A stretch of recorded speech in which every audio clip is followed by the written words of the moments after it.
Чаныбзела шнея от апсуажулар. Яхапи амш апсу бирак амш шаднухулыз.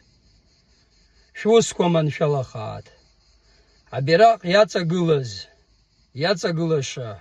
Изахчоз яхаги захчо. Яхдзыдзауа. Бзи избо. Хабирак пшза. Атурых. Цаула зму. Шалы квабу. Шнухзат анфилбха шхазат.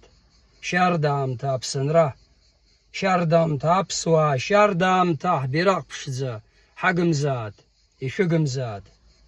Современный государственный флаг Республики Абхазия был принят на заседании сессии Верховного Совета 23 июля 1992 года после прекращения Конституции Абхазской АССР 1978 года и восстановления Конституции Абхазской ССР 1925 года.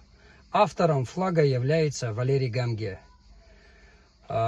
Пурпурный флаг с открытой белой ладонью – это символ абхазской государственности, который насчитывается 12 веков.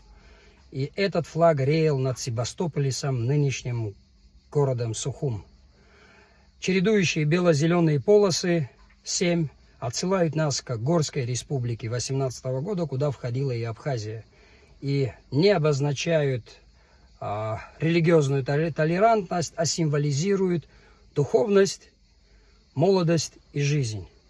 7 пятиконечных звезд – это 7 исторических областей Абхазии. Это Садз, Псуаибга, Бзеб-Кума, Абжуа, Дал-Цабал и Самарзахан. Всех с праздником!